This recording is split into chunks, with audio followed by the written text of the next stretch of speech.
details of this, but state we should not disregard him. Colonel, can you confirm that reverse engineering was going on at either Area 51 or Area S4, those areas out here in our Nevada desert that you are now very close to? Well, from the information I had, yes, it was going on. But I don't have the details and never bothered to try to get them because I figured that was a sister service. They're military. In fact, General Trudeau went up in front of Congress, and he was testifying, and he recommended and stunned everybody that instead of turn it over to NASA, to turn everything in space over to the Air Force.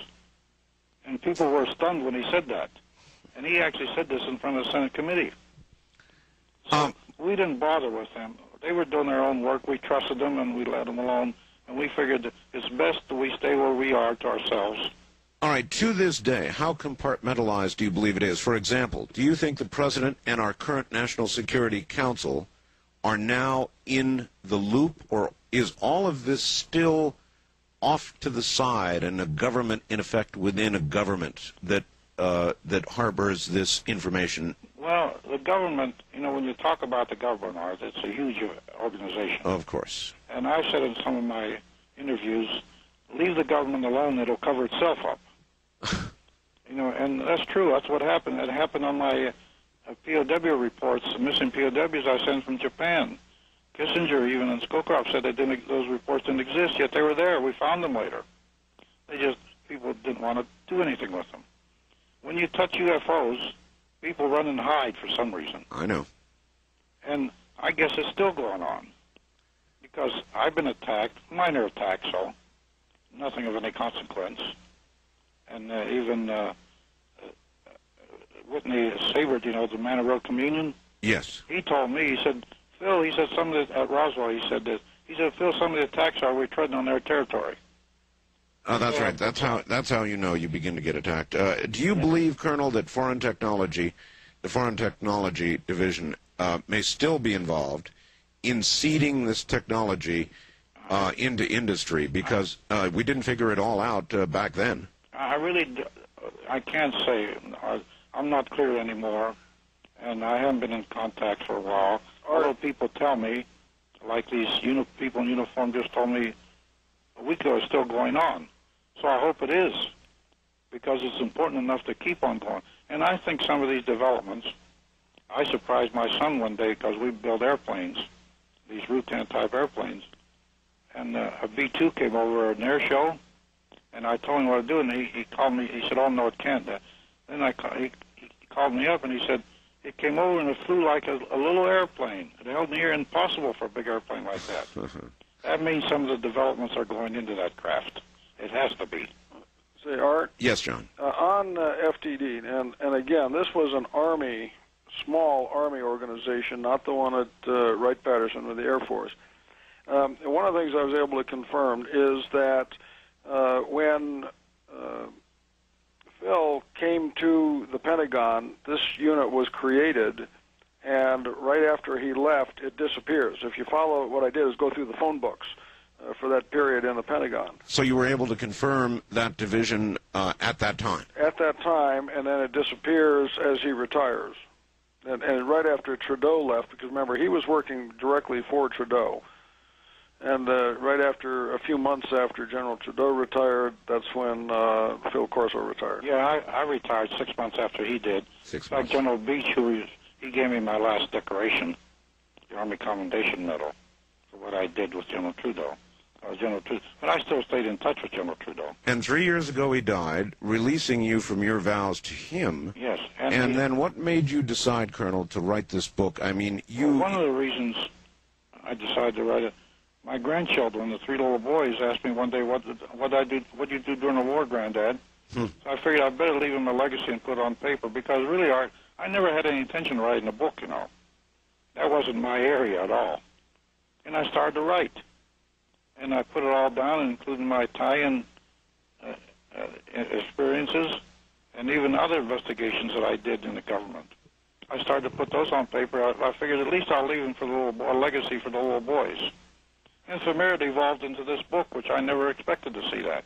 Colonel, if you had not written this book, you're 82, you're not going to be around forever. None of us will. Would we eventually, in your view, know about all of this? Would there be anybody to come forward, or would eventually all those who can tell the story you're now telling? Well, I think that most of them are gone, really, now. Remember, most of the people that were working with me were my age. They all had been honed in combat, and that's how we were able to keep a secret. There was a certain affinity between us. And I think that they're mostly all gone because a good percentage of them are older than I was. In fact, in the testimony, when I testified in front of Congress on missing persons, I told because the families were sitting there, I said that when I met the boys, Pamela and John coming across, they were younger than me, maybe, and I'm 82 and I'm still here. Maybe some of them are still alive. Of course, it was a long shot, but at least there was some hope for the families. Sure. At one time, Barry Goldwater asked General LeMay about seeing the secret room, some secret room at Wright-Patt Air Force Base. Yeah. LeMay told Goldwater, actually cussed at him and said, never ask me about it again. Yeah, that's right. Was Goldwater unknowingly referring to your room? No, he was referring to Wright-Patterson. Wright-Patterson, where those bodies went and where you presume... I knew Goldwater. I used to go up his office and talk to him. In fact, I notified him when his private line had been tapped by CIA. Did he ever ask you about this No, technology? he never did. He didn't know I was involved. And I never told him. The only one that knew really on Capitol Hill was Thurman knew, and Senator Eastland knew. But those were the only two. And McCormick knew. I forgot about McCormick. I was great friends with John McCormick, the Speaker of the House. He knew also. He knew. Because I went up to MIT with him and gave a lecture, and the speaker was a grand old man, and he was a good friend of mine. We got along real fine. So he knew. I told him about it. One wonders, and it is reasonable to ask, Colonel, why you are the only one who has come forward this publicly with this information. It's incredible. I don't know. Maybe I don't know any better. I don't know. Colonel Corso, what you have said, what you're saying in your book and here on the air, is so incredible, so fantastic, that you would have to imagine that there would be elements within the government and out of it that are aware of your information, and there must be some kind of battle going on between the people who know about whether it should become public or not. I mean, this affects all of our recent history, Colonel.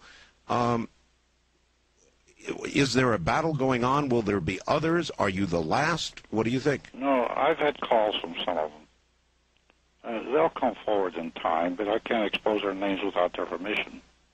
Now, also another thing, Art, I really don't think that this is going to cause any panic or anything, because I think from what I saw at Roswell when the families brought their children up to meet me, they're accepting this. They wanted to know, and they're accepting it, and they're going to go right along with it and live with it.